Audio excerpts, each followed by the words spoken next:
गायक भाव छठा भाग तारीख 9/3/99 श्री देवचंद भाई। समाचार गाथा नंबर 6 में से। नमो दंताणं नमो सिद्धाणं नमो वायर्याणं नमो विदुषाय नमो लोये सर्वसाय नमो समय साराय सहानुभूत्या सतास्ते चित् स्वभावाय भावाय सर्वभावान्तरच्छिदे मंगलं भगवान् विष्णु मंगलं गौतमोपरि मंगलं कुन्दकुन्दाय जयन्तमुस्तु मंगलम् सर्वमंगल मंगलम सर्वकल्याणकारकम प्रधानम सर्वधर्माणां जयनं जयतु शास्त्रम् ओंकार बिंदु संयुक्तं नित्यं ध्यायन्ति योगिनः कामदं मोक्षदं चैव ओंकाराय नमो नमः।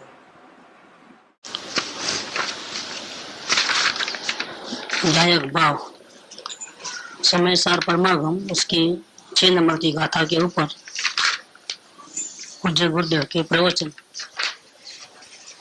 उसमें अन्वयार्थ के ऊपर प्रवचन चल गया। ऐसा शुद्धात्मा कैसा है कि जिसका स्वरूप जानना चाहिए, वो शिष्य का प्रश्न था। के उत्तर में आचार्य देव ने बात कही कि जो आत्मा है, शुद्ध आत्मा, वो कभी राग द्वेष के भाव करता ही नहीं है। इसलिए वो क्रोधी, मानी, पुजारी, भक्तिवान ऐसा नहीं है। और जब राग द्वेष वो नहीं करता है तो राग द्वेष से मुक्त होने का भी सवाल नहीं है। तो न भटकने वाली उसकी अवस्था है, न शांत अवस्था भी उसकी है ही नहीं। जितने भी परिणाम है, चाहे अच्छे हो चाहे बुरे हो, पाप के हो चाहे पुण्य के हो चाहे धर्म के हो, परिणाम उसके नहीं है। एक समय जब अशुद्ध अवस्था है तो उसी समय भीतर शुद्ध अवस्था भी है। दोनों अवस्था शुद्ध है जो वो अवस्था को नहीं, शक्ति, मूल पदार्थ, मूल पदार्थ जो है उसको कोई असर नहीं है। दरिया है बहुत बड़ा समुंदर, उसमें मोजे उछलते हैं, तो ऊपर कभी उछलते हैं कभी नहीं उछलते हैं। कभी ऐसा लगता है कि पवन बिल्कुल नहीं है तो बिल्कुल ऐसा शांत ऐसा, और पवन बहुत है तो मोजे उछलते हैं। कभी तूफान भी आता है। लेकिन ये जो भी गड़बड़ होती है, शांत अवस्था और अशांत अवस्था, वो ऊपर में है, नीचे कहाँ उछल को। नीचे जैसा शांत है हमेशा वैसा का वैसा रहता है, चाहे उछलता हो ऊपर तो भी नीचे शांत, ऊपर नहीं उछलता हो तो भी नीचे शांत, क्योंकि उसका स्वरूप ऐसा है, हमेशा वैसा का वैसा, वैसा का वैसा, वैसा का वैसा। ये आत्मा है।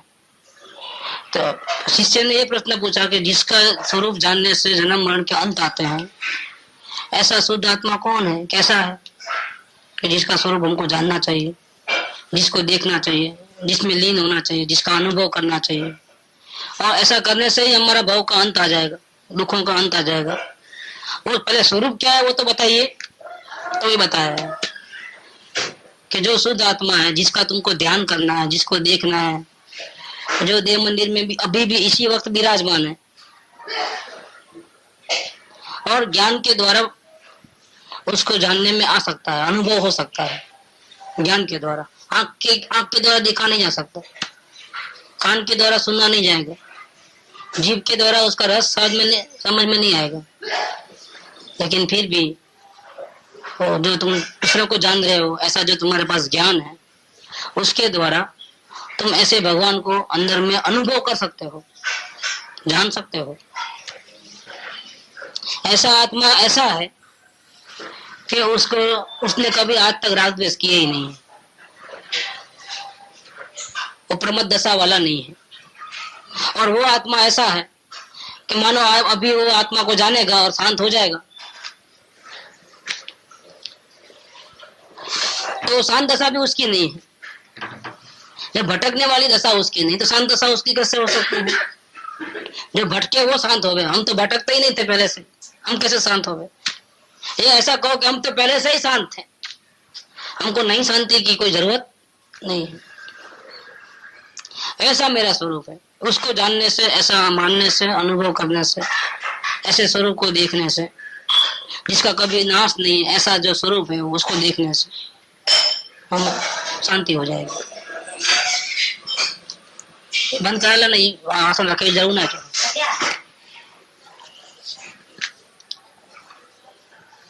तो ऐसा जो अपना स्वरूप है मूल, उसकी बात की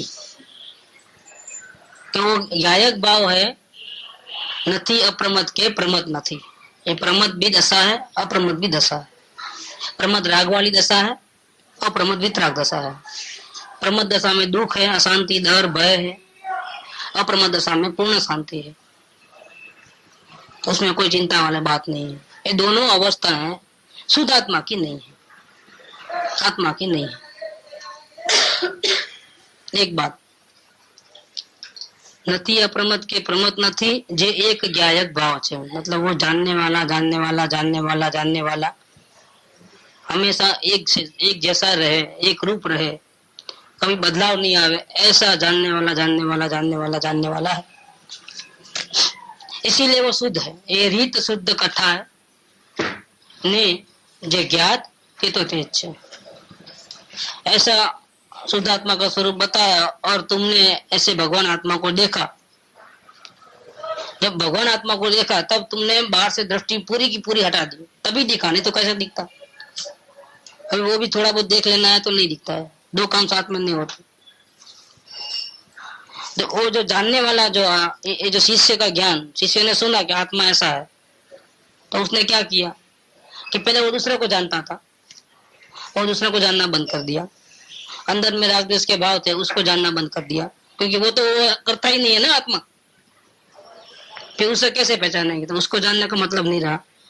और जो स्वयं है, जानने वाली परिणति जो है, वो स्वयं को ही जानना बंद कर दिया, क्योंकि वो तो हर समय में नहीं होती है। तो उसने क्या किया कि वो जानने के ऐसा पलट करके जो त्रिकाल जानने वाला था उसके सामने आ गई, हमने सामने आ गई, जो कल बात चली थी उसकी। एक शाश्वत आईना है, ज्ञान रूपी दर्पण है, एक शाश्वत, वो परमात्मा स्वयं है। और एक है टेम्परवरी आईना। वो टेम्परवरी आईना हमेशा घड़ी में उसको देखे, घड़ी में टेम्परवरी इसलिए कि उसमें बदलते रहते हैं सीन, इसलिए टेम्परवरी। तो उसका जब दृष्टि बाहर रहती है, ये परमात्मा इधर है, ये टेम्परवरी आत्मा आईना इधर है, ज्ञान का 2 नंबर का आत्मा है वो। अब वो घड़ी में इसको देखे, घड़ी में इसको देखे, ऐसा ऐसा पूरे बदल दे। और उसको आचार्य देव ने कहा कि तू तो ऐसा है, तो उसने क्या किया, ऐसा टर्न ले लिया। टर्न लिया तो आईने के सामने आईना रखो तो क्या होता है मालूम है? क्या होता है? एक पहले से आईना था, इसके सामने सेम माप का दूसरा आईना आ गया, एग्जैक्ट। अब इसमें कौन है? कोई वस्तु नहीं है, तो इसका फोटो इसमें पड़ेगा, इसका फोटो अब इसमें कोई नहीं है ना, एक दूसरे का फोटो पड़ेगा ना। तो ये आईना क्या बोलेगा? मैं ये आईना हूँ, और ये आईना क्या बोलेगा? मैं ऐसा हूँ। ठीक, ऐसा हो जाएगा ना।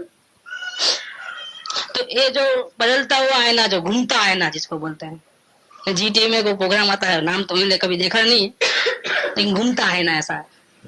ये घूमता घूमता घूमता घूमता अपने प्रभु के सामने देखता है अंदर में, जो विराजमान है पहले से ही, जो शुद्ध मूर्ति है, उसने कभी पाप पुण्य किए नहीं है, कभी उसमें कोई अशांति नहीं है, कोई टेंशन नहीं है। उसको जब देखता है ये घूम करके और आमने सामने हो जाता है, तब क्या होता है कि ये जानने में जो आए, जो जानने वाली जो है, वो ऐसा बोलती है कि मैं ऐसा हूं। वो क्या बोलती है? वो, क्योंकि अभी तो उसको शरीर तो दिखता नहीं, तो शरीर में हुआ तो बोलने का सवाल नहीं रहा। ठीक, और किसी को नहीं दिखता है तो उसमें अच्छा बुरा करने का भी सवाल नहीं रहा। बाहर देखे तो अच्छा बुरा करे ना, अब उसकी नजर तो पूरी घूम गई ना, अब क्या अच्छा बुरा करे। तो पूरी घूम करके इधर आए तो इतना सुंदर है, इतना सुंदर है कि उसको इतना मन आ जाता है उसके ऊपर कि मैं तो ये हूँ, ऐसा बोल लेती है। कौन? ये। असल में वो ये नहीं हुए, ये नहीं हुए, दोनों अलग अलग ही है। क्योंकि ये तो अभी देखती है, बाद में नहीं देखेगी। ये तो कायम देखने वाला है, एज इट इज रहता है, उसमें कोई बदलाव नहीं। ये शक्ति है और ये व्यक्ति है। तो ये क्या बोलती है व्यक्ति घूम के? आईने में तो व्यक्ति का प्रतिबिंब दिखेगा। अब व्यक्ति सामने कौन है? सामने शक्ति है। हाँ, ये आईना है, उसमें सामने व्यक्ति कौन है? प्रतिबिंब कौन? बिंब कौन है? ये शक्ति और ये व्यक्ति है। हाँ ठीक है ना। अभी ये आईने में सामने कौन दिखता है? कौन सा आईना है? स्वयं परमात्मा दिखता है। जो ओरिजिनल आत्मा है वो देखता है, ये जानने वाले परमात्मा। तो वो क्या बोलती है? मैं ये हूँ, क्योंकि उसमें पूरा वही आ जाता है ना रूप। तो वो क्या बोलती है कि मैं ये हूँ। जब मैं ये हूँ ऐसा बोले तो ये आईने में क्या दिखता है? ये आईना में ये दिखता है। तो अभी जानने वाला कौन और जनाने वाला कौन? दोनों में दोनों है ना, दोनों है ना। ये आखिरी शब्द क्या? जे ज्ञात ते तो तेज छे, इसकी व्याख्या चल रही है। जो आचार्य देव ने कहा कि शुभ और अशुभ भाव से रहित आत्मा है और शांत दशा से भी रहित आत्मा है, क्योंकि आत्मा में अवस्था है ही नहीं, मुझे उसमें नहीं है। सागर में तरंग नहीं है, तरंग होते हुए भी तरंग अलग है और सागर, क्योंकि सागर में उछल कूद नहीं होती है, तरंगों में उछल कूद होती है। क्या सागर एक जैसा रहता है हमेशा और तरंगे अप एंड डाउन होते रहती है। ऊपर सपाटी के ऊपर तरंग रहता है, नीचे तो नीचे स्थिर रहता है, ऊपर तरंग रहती है। तो सागर और तरंग में फर्क है कि नहीं? अगर तरंग और सागर एक है तो तरंग को तरंग क्यों कहते हो? सागर ही कहो ना, क्योंकि दोनों एक ही है। सागर में ही होती है, हाँ परिणमन है ना उसका। तो अभी ओरिजिनल सागर क्या है? जिसमें कोई परिणमन नहीं। ऐसे ओरिजिनल आत्मा कौन सा है? जिसमें न राग है, न द्वेष है, न वितरागी अवस्था, कोई अवस्था उसमें नहीं है, वो अवस्था रहित है। ये फिक्स आईना है, कभी नहीं बदलने वाला आईना है। उस आईने के सामने घूमता आईना आ जाता है, परिणति जानने वाली कि पहले उसको देखती थी, बाद में उसको देखी, बाद में उसको। ऐसा करते करते आचार्य देव को प्रश्न किया, मैं सब पर को देखते देखते तंग आ गई हूँ और मैं बहुत अशांत हो जाती हूँ और बहुत राग द्वेष के परिणाम होते हैं, कभी कभी भक्ति के परिणाम होते हैं, लेकिन उसमें भी कंटाळा आता है। वापिस राग द्वेष, वापिस भक्ति पूजा, वापिस राग द्वेष और नए नए कर्म बनते हैं और मैं 84 लाख योनि में भटकती हूँ। अब मुझे नरक निगोह से छुड़ाओ, मुझे जन्म मरण नहीं चाहिए। तो श्री गुरु ने कहा कि भाई तुझे आत्मा का स्वरूप जानना चाहिए और उसको देखेगा तो तुम्हारा अंत आ जाएगा। तो अच्छा मैं बताओ कैसा है स्वरूप? तो आचार्य देव ने स्वरूप बता दिया कि आत्मा तो ऐसा है, इसमें कोई बदलाव नहीं है, जो पहले से ही शुद्ध है वो आत्मा है। अच्छा तो मैं अब उसको देखूंगी कि ऐसा है तो मेरे को देखना है। जो वही भगवान है, वही देवादिदेव है, वही 3 लोक का नाथ है, वही सिद्ध भगवान है, तो मेरे को तो उसको देखना है। और आप ही गारंटी देते हो कि उसको देखने से सारे दुख दर्द खत्म हो जाएंगे, भटकना बंद हो जाएगा। अच्छा मुझे उसको देखना है, तो देखना है तो क्या करना पड़ेगा? ताकत तो है ही, आकाश को देख सके, सूर्य को देख सके, फिर भी जल नहीं जावे, हिमालय को देखे तो ठंडा नहीं हो जाए। तो ऐसा जानने की ताकत तो है। अब जिसको जानना चाहिए, जिसको जानने से भव का अंत हो जाए, उसको अभी तक नहीं जाना, क्योंकि मुड़ा नहीं ऐसा। मुड़ा तो पूरा मुड़ा, तो वापिस वहां का वहां आ गया गोल। कैसा मुड़ा? आधा मुड़ना चाहिए, कितना? ऐसा करके ऐसा। पूरा मुड़े तो क्या होगा? वापिस ऐसा हो जाएगा ना गोल आकर। पूरा नहीं मुड़ना है, आधा ही मुड़ना है, दृष्टि पलटना है। ऐसा कभी किया नहीं और मालूम ही नहीं कि अंदर में भगवान है। वो तो बाहर देखता है ना, मंदिरों में, मस्जिदों में, उधर उधर बाहर से सुख मिलता है ऐसा मानता है ना, लेकिन अंदर में सुख है वो तो। और जिसका स्वरूप जानना चाहिए वो अंदर परमात्मा है, वो तो गुरुदेव ने बताया। तो उस पर पहले विश्वास आता है कि ठीक है चलो आपकी बात मान लेते हैं। लेकिन हम ऐसा का ऐसा नहीं मानेंगे। हम आप बोलेंगे ऐसा करेंगे और हमको शांति मिलेंगी, तो बाद में हम आपके पैर पकड़ेंगे, जब तक नहीं पकड़ेंगे। ओके, हम कहाँ पैर पकड़वाना चाहते हैं? क्या तुम्हारा फायदा होवे और तुम भी दुखी नहीं होवे, वही चाहते हैं। और तुम्हारे में ताकत है, पैर पड़ने की जरूरत नहीं है, तुम सिर्फ देखो अपने आत्मा को, बस है हमारे को, और क्या चाहिए? इसलिए तो बक बक बक बक करते हैं, और क्या की बक बक है सब। ठीक है, चलो आप कुछ भी मांगते नहीं हो कि नहीं मेरा एक पैर दमड़ी भी नहीं चाहिए, तो ठीक है, फिर आप जैसा बोले ऐसा कर लेते हैं। क्योंकि उसके लिए ना उपवास करना है, न किधर 1 इंच भी जाना है, हिलना है, डुलना है, कुछ नहीं, किसी का त्याग नहीं करना है। तो ऐसा धर्म होता है तो कौन नहीं करे भैया। अच्छा चलो मान लेते हैं, और ऐसा करके शांति से देखने लगे, ऐसा घूम जाए, और घूमते घूमते घूमते घूमते ऐसा परमात्मा के आमने सामने आ जाए, वो जो पहले से ही मौजूद था, उसके सामने दृष्टि घूमती घूमती ऐसा आ गई, दोनों आईना आमने सामने हो गया। अब क्या होगा? इस आईने में, घूमने वाले आईने में परमात्मा का फोटो पड़ेगा, तो ये क्या समझेगी कि मैं तो परमात्मा हूँ। वो क्या समझेगी? मैं तो परमात्मा हूँ। और ये परमात्मा, ये फोटो पड़ेगा किसका? उसका। तो पहले किसकी है? उसकी तो है ना, उसमें से ही निकली, वो कोई दूसरे की थोड़ी है। जानने की किरण निकली किसमें से? उसमें से निकली थी, तो उसमें उसका फोटो पड़े, उसको उसमें फोटो पड़े। तो यहाँ फिर जानने वाला कौन और जनाने वाला कौन? तो ये ज्ञात ते तो तेज छे। ज्ञात माने जो जानने में आया परिणति को, इसको, वो तो वही है, मतलब शुद्धात्मा वही है। ऐसा सन्मुख होने से जो इधर फोटो पड़ा और ऐसा मानना हुआ, अगर वो ऐसा माने कि मैं तो जानने वाली हूँ और वो परमात्मा है, तो गड़बड़ हो जाएगी। इसीलिए शब्द क्या निकले अन्वयार्थ में? गाथा के आखिरी आंकड़ा फोर्थ लाइन, ने ज्ञात ते तो तेज छे। ये जानने वाली परिणति में जो भगवान आत्मा के दर्शन हुए, तो वो जानने वाली परिणति को ऐसा मानना है कि वही आत्मा है, मैं जानने वाली हूँ और वो परमात्मा है, ऐसा नहीं मानना है। ज्ञात ते तो तेज छे, जो शुद्धात्मा की हम चर्चा कर रहे हैं, जो रागद्वेष बिना का है, अवस्था बिना का है, और जिसको सन्मुख तुम हो गए आप अंदर पलटते पलटते, और आमने सामने, और जब आमने सामने हो गए जो तुमको दिखा परमात्मा, तो मैं जानने वाली हूँ ऐसा याद नहीं करना। क्या? मैं जानने वाली हूँ ऐसा याद नहीं करना। मैं कौन हूँ? मैं परमात्मा हूँ, ऐसा करना। दोनों एक में हो गए। सागर में सरिता समा गई तो सागर हो गई ना। जानने वाले को समझना चाहिए। हाँ, ऐसा नहीं समझना चाहिए, क्योंकि वो तो अवस्था है, वो अवस्था है, वो चेंज हो जाएगी बाद में। जबकि वो तो त्रिकाल रहने वाला है ना।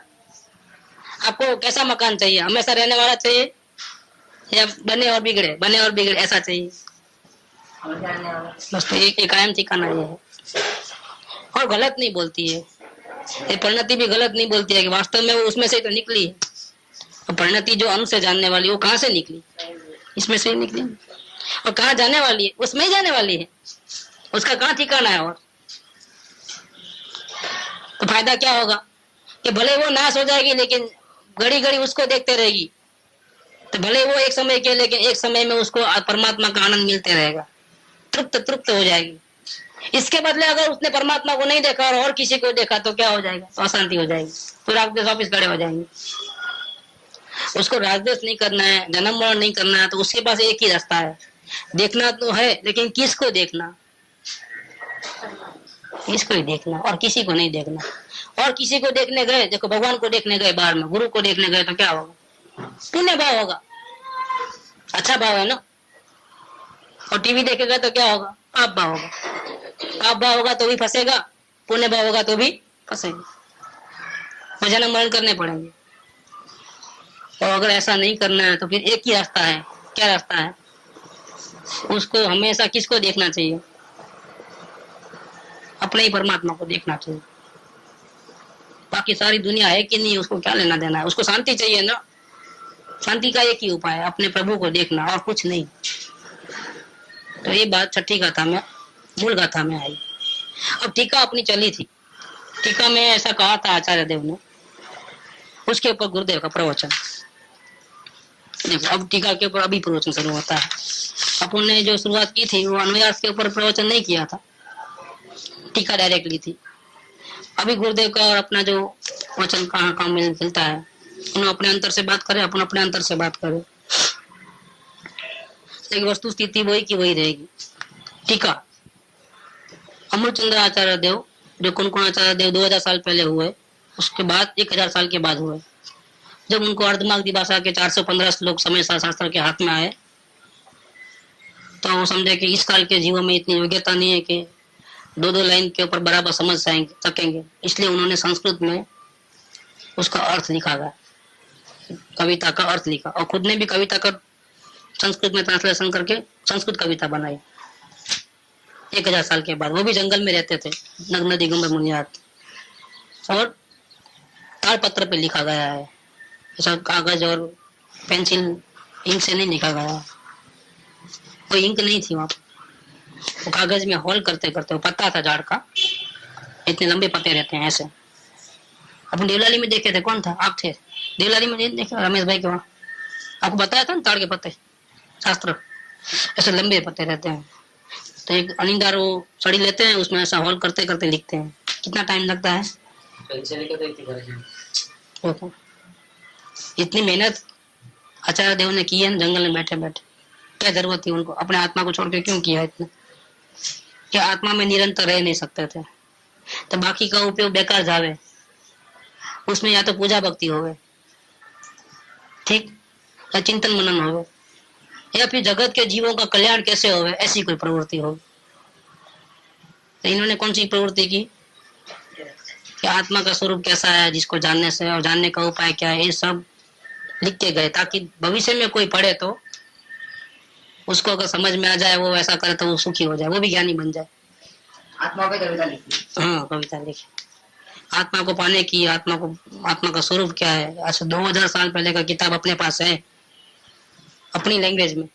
तो संस्कृत का फिर इन्होंने कृपाल देव ने हिंदी कराया, हिंदी का बाद में गुरुदेव ने गुजराती कराया। तो अपनी लैंग्वेज में वो 2000 साल पहले की किताब है, जिसमें आत्मा के गीत गाए गए। कितनी सौभाग्य की बात है। और एक शास्त्र कितने लोगों को फायदामंद हुआ है। कृपाल देव को ज्ञान, गुरु तो कोई थे नहीं, तो ज्ञान कहाँ से मिला? यही शास्त्र पढ़ने से मिला। गुरुदेव को भी कोई गुरु नहीं थे, तो कहाँ से मिला के? वही समय सा शास्त्र पढ़ करके हुआ ज्ञान। ऐसे पहले ही पंडित बनारस दास, पंडित तोडलमल जी, दीपचंद जी कासलीवाल, ऐसे कई ज्ञानी हो गए बीच बीच में,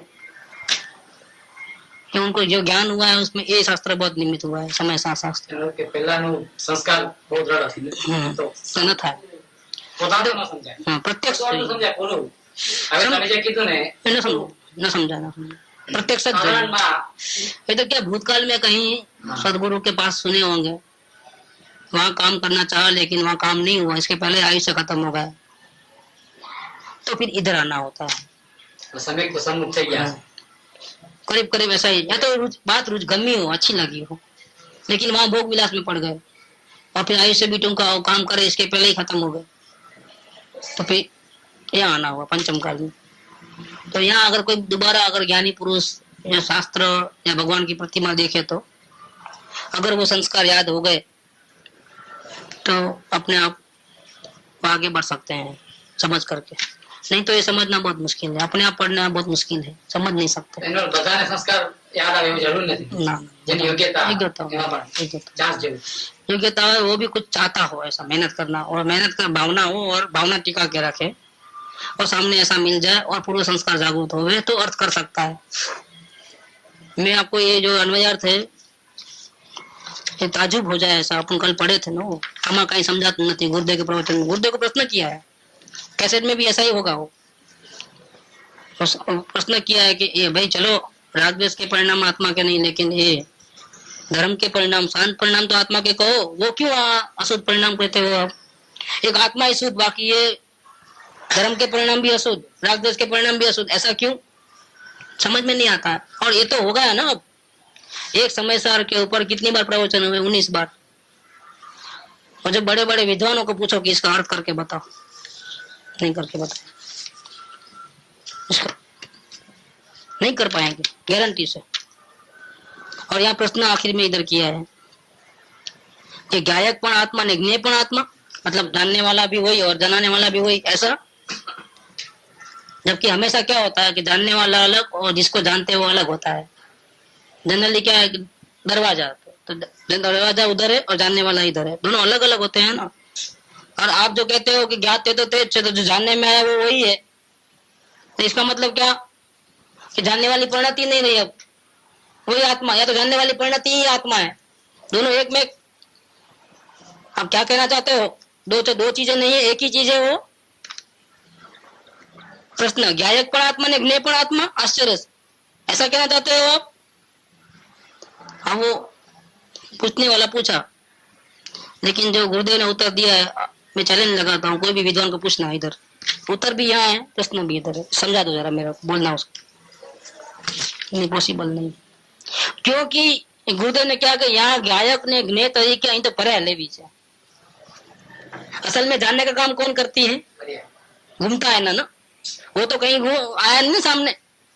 जैसे हमारे सामने दरवाजा आ गया, मोटर बैग आ गया, ऐसे परमात्मा आया कि बाहर निकल करके कि तुम उधर उधर देखती हो और सामने आ जाए बीच में, ऐसा कभी परमात्मा सामने से आया है कि क्यों भटकती हो, क्यों मुझे जन्म मरण में डुबाती हो, क्यों मुझे नरक निकोल लेके जाती हो, अब तो मैं परमात्मा तुमको डूबने नहीं दूंगा, ऐसा करके सामने आया आत्मा अपना? क्योंकि परिणति तो बाहर ही बात देखती है, वो तो इतना कहने के बाद भी अंदर जाती नहीं है। तो कभी ये अंदर वाले परमात्मा को दया आई कि वो इतना समझाने के बाद भी, गुरु इतने कहते हैं, इसके बावजूद भी वो बार ही बार देखती है ज्ञान की परिणति, और दुखी होते रहती है, कर्म मानते रहती है। चलो ना, अब मैं ही दया कर दूं, मैं बाहर निकल के इसके सामने आ जाऊं, ऐसा कभी हुआ? क्योंकि उसमें परिणाम नहीं है ना। झुकना किसको पड़ेगा, परमात्मा को, तुमको? ठीक है, घूमना किसको पड़ेगा? गरज किसको है? दुखी कौन है? परमात्मा दुखी नहीं होगा, को आवे, वो क्यों बाहर निकल के आवे इधर सामने? इसलिए वो नहीं आएगा, हमको जाना पड़ेगा। तो ऐसा जाती है जब परिणति, तो देखती कौन है असल में? परमात्मा को। तो जानने वाली पदाई दिखती है ना। लेकिन यहाँ गुरुदेव ने जो जवाब दिया है, चक्कर आ जावे।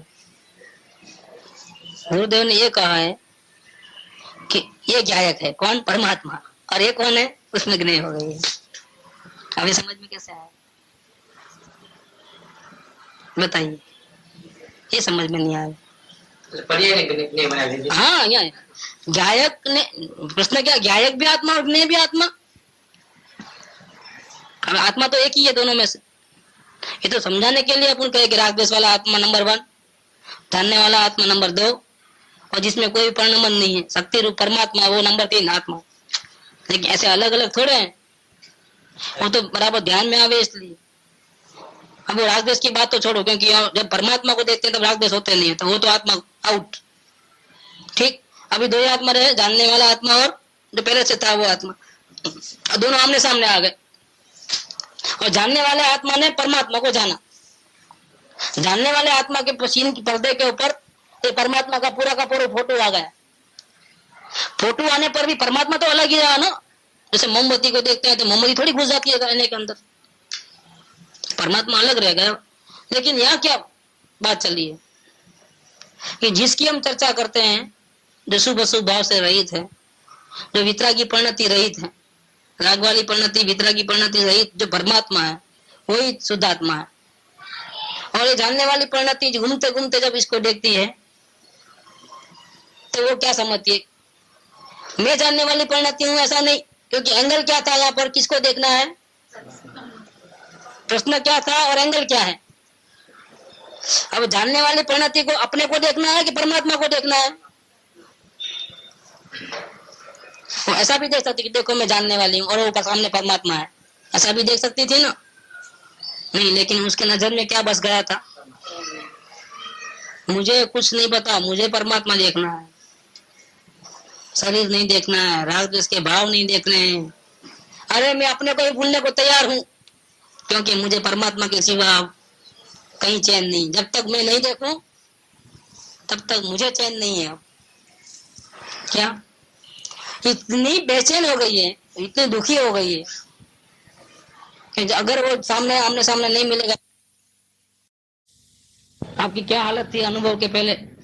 बोले एक समय पहले मेरे को ऐसी हालत थी कि जो मेरे को विकल्प आते थे। वो टाइम में कौन से विकल्प आते थे? मैं गायक हूँ, मैं शरीर से भिन्न, यही आते हैं ना, और क्या आते? मैं तो जानने देखने वाला हूँ, मैं तो परमात्मा हूँ, मैं तो त्रिकाल रहने वाला हूँ, ध्रुव हूँ, यही विचार आएंगे ना।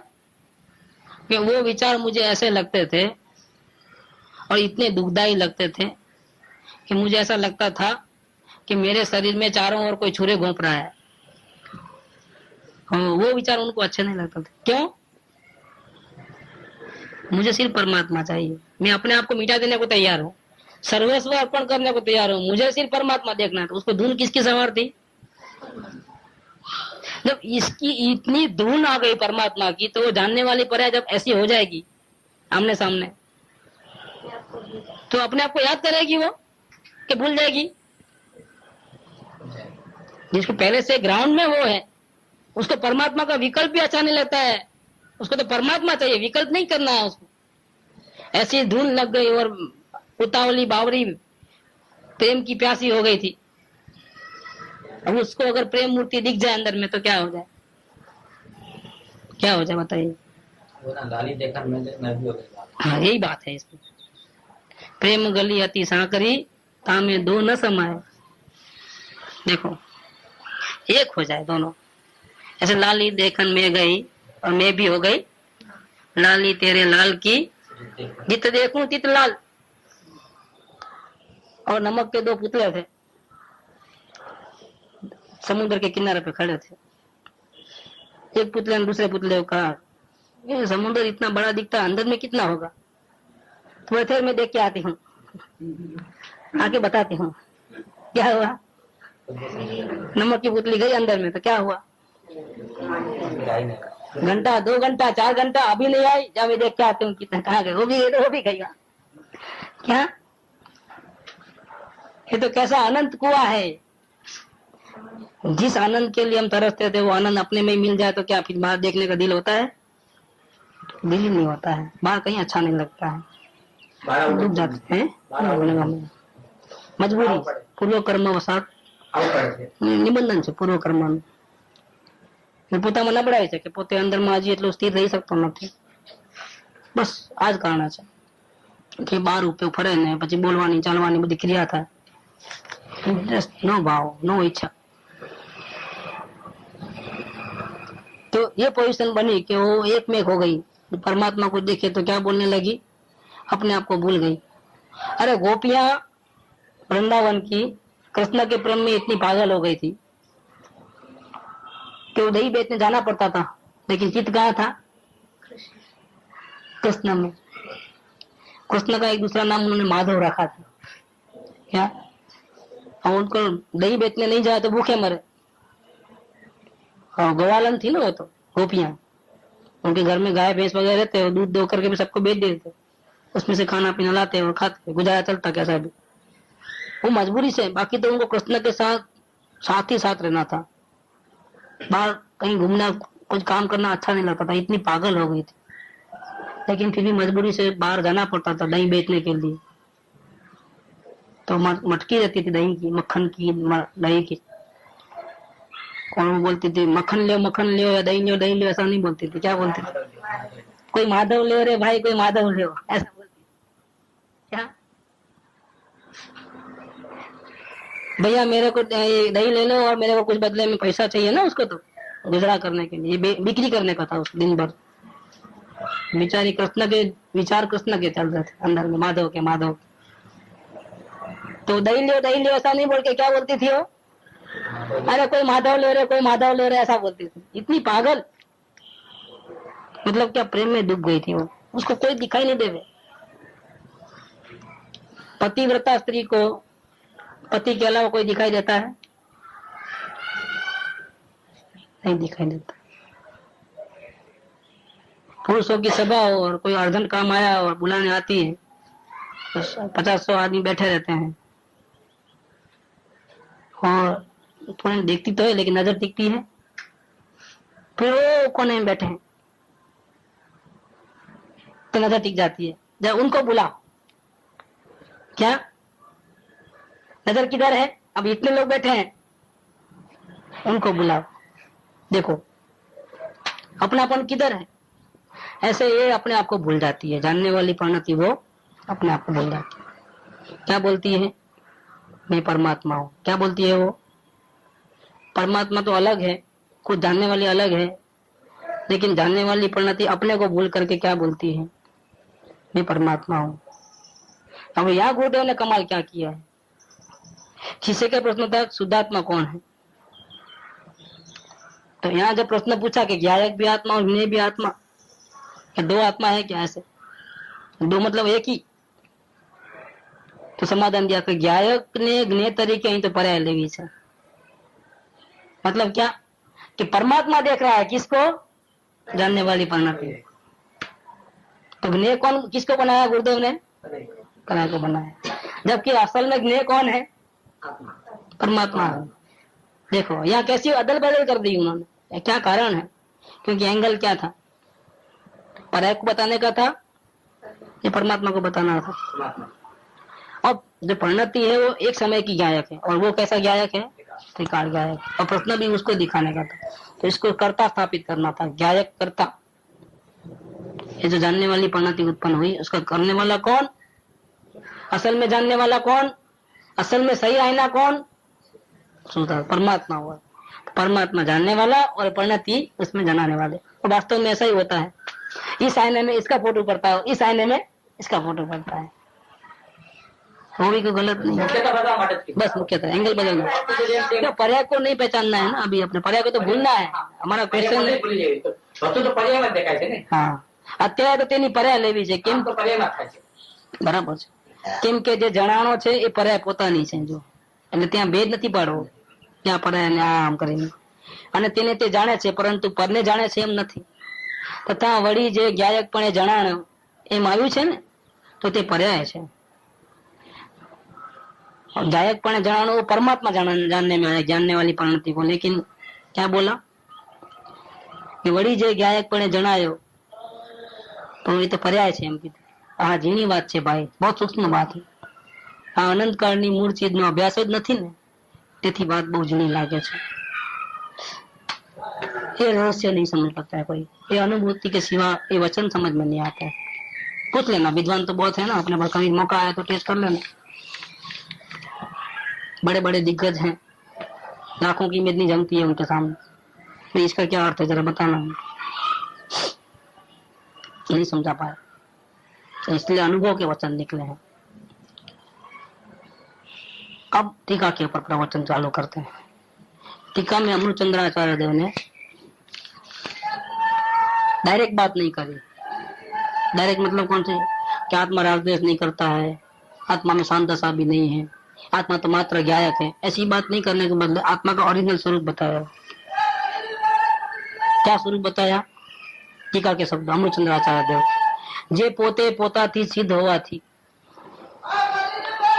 मतलब अपन जो बात चली थी वो कि आत्मा जो स्वयं है उसको जानने के लिए अन्य किसी की जरूरत नहीं है, वो स्वयं सिद्ध है। मैं मोमबत्ती हूँ ऐसा मोमबत्ती को साबित करने की जरूरत नहीं है, दूसरी मोमबत्ती की जरूरत नहीं है उसको। और मोमबत्ती जलती हुई स्वयं अपने आप को प्रकाशित कर रही है। ऐसे आत्मा में जो ज्ञान शक्ति है, वो ज्ञान शक्ति से वो स्वयं अपने आप को जान सकता है। स्व पर प्रकाशक शक्ति आत्मा में है। आत्मा को स्वयं को जानने के लिए किसी आंख कान नाक की जरूरत नहीं, इंद्रियों की मन की जरूरत नहीं, तो स्वयं सिद्ध है। तो क्या प्रूफ आप आत्मा हो? कौन पूछ रहा है? वही आत्मा है। मुझे कुछ नहीं जानने में आ रहा है, कौन बोल रहा है? वही आत्मा है। ऐसा सिद्ध करने की जरूरत नहीं। जे पोते पोताथी सिद्ध हुआ थी, पोते पोताथी सत्ता रूपे वस्तु हुआ थी, ये पदार्थ है ना मौजूद। मैं तो आत्मा तो नहीं दिख रहा है, कौन बोल रहा है? तो हाजिर हो गया ना।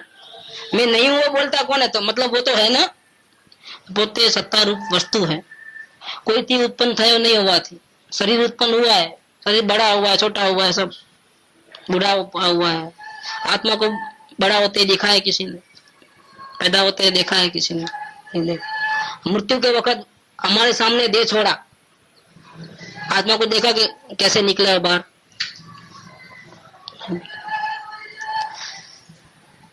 પોતાથી સત્તા રૂપે વસ્તુ હોવાથી કોઈથી ઉત્પન્ન થયો નહીં હોવાથી અનાદિ સત્તા રૂપ છે, અનાદि છે, पहले से ही है, किसी ने बनाया नहीं है।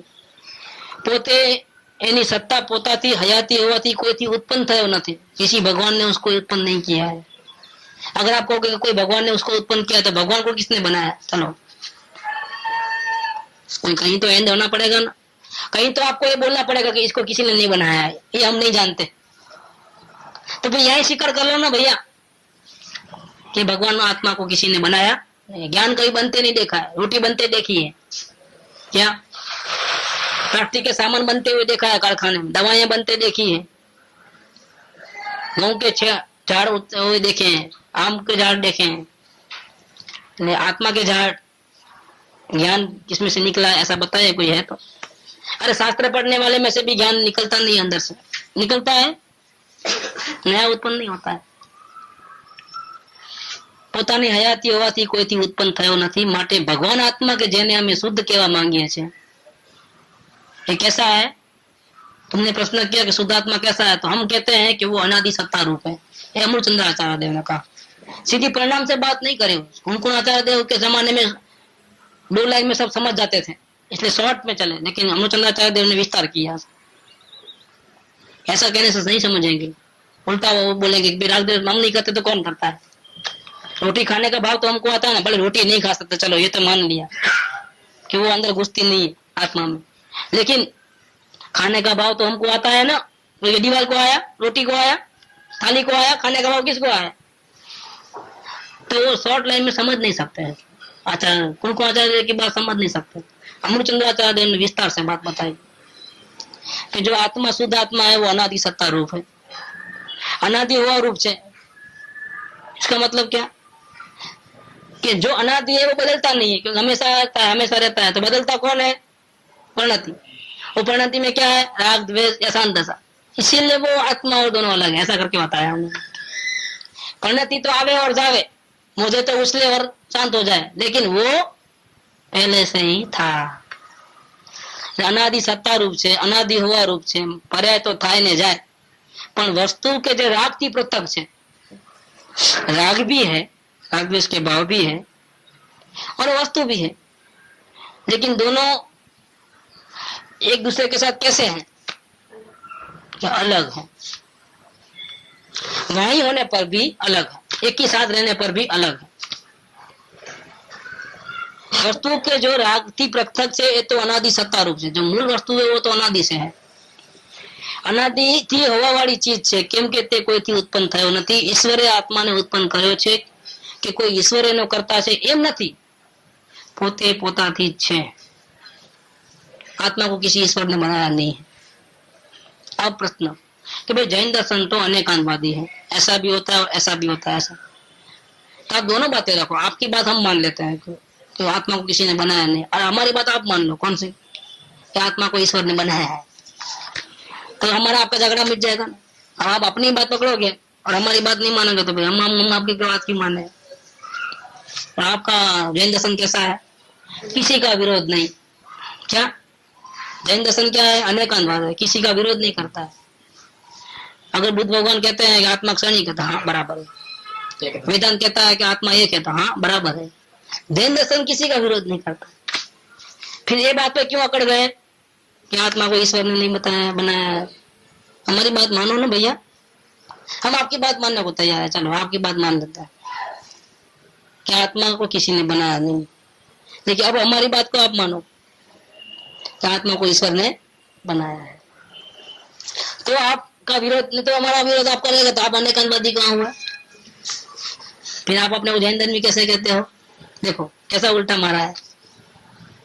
तो आप ऐसा करो 50% आपका, 50% हमारा। कथनचित પોતાથી થાય ને કથનચિત પરથી થાય, એમ માનો તો અનેકાંત થાય ને ભૈયા।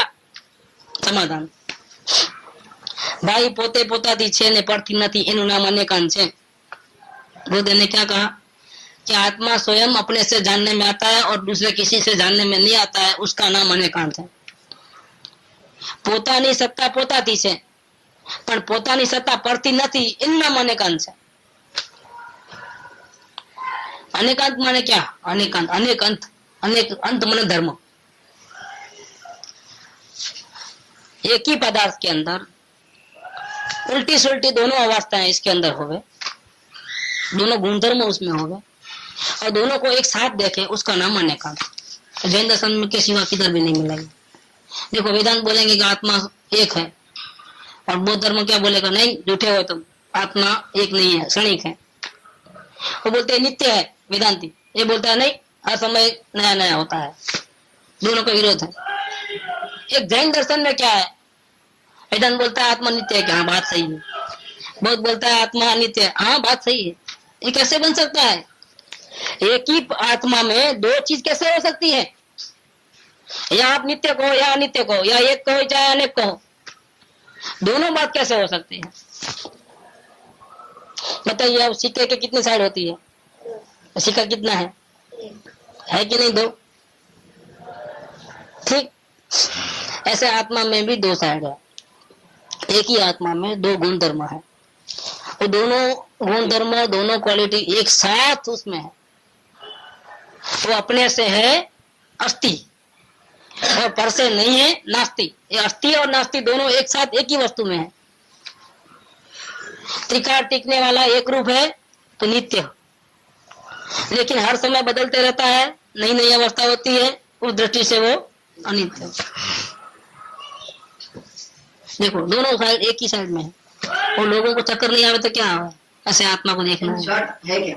हाँ, इन साइड दोनों साथ में है. देखो देखो हम आत्मा, जैसे हम ऐसा कहें कि क्या है कि समझ नहीं जाओगे तो बहुत परेशानी होती है.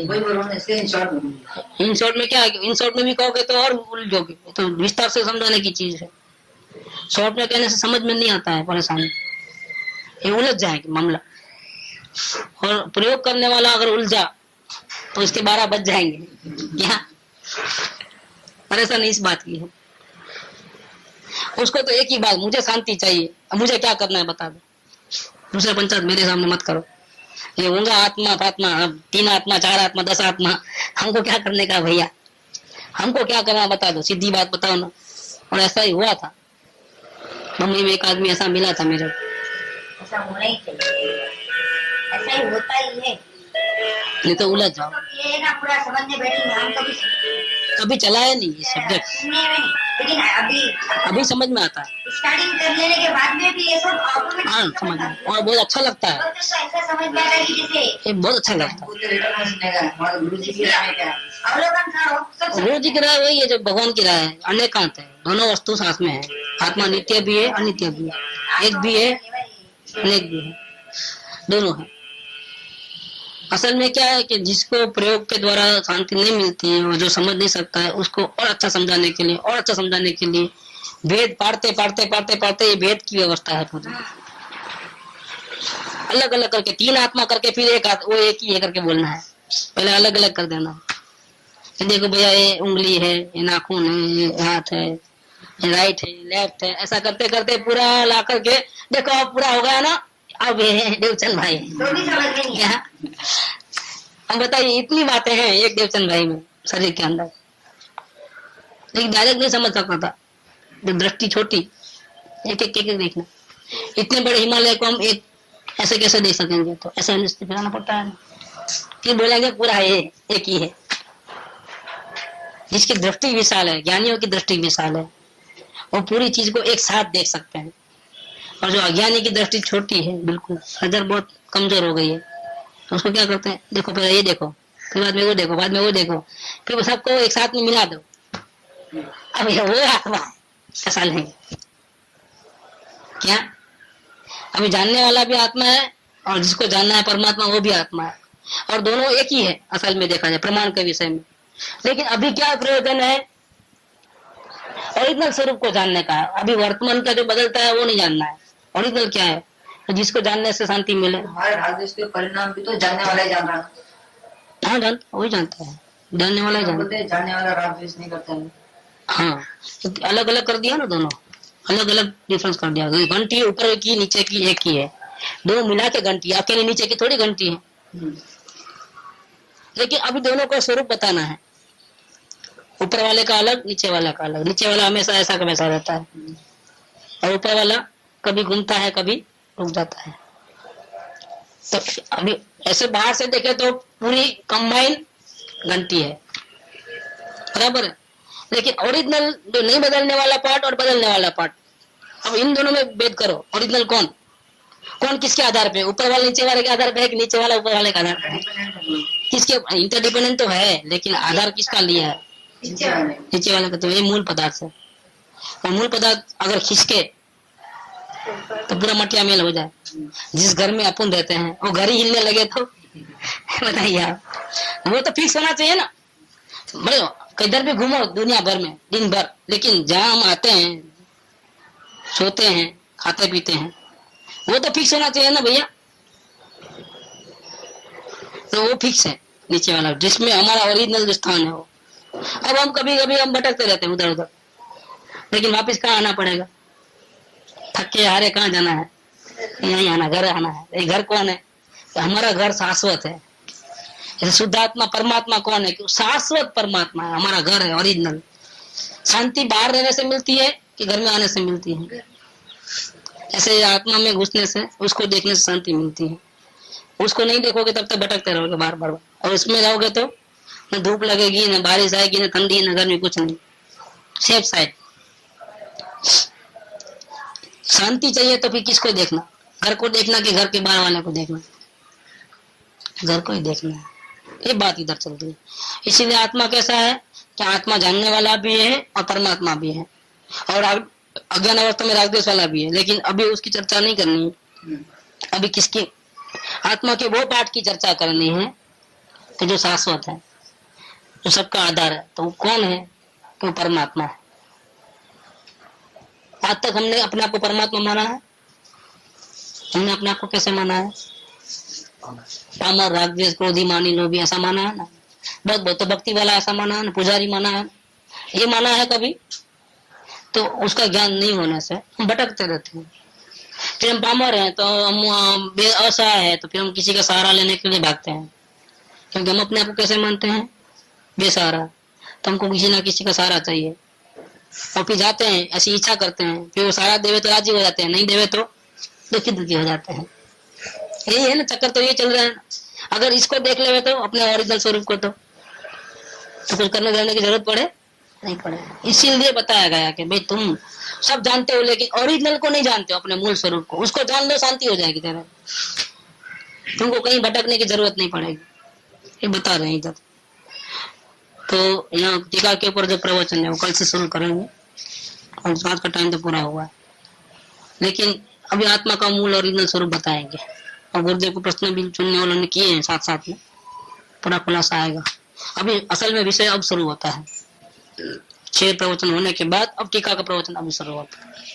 सुख धाम अनंत सुसंत चही, दिन रात रहे तद ध्यान मही, प्रशांति अनंत सुधामय जे, प्रणमो पद तेवर तेजयते, प्रणमो पद तेवर तेजयते, प्रणमो पद तेवर तेजयते।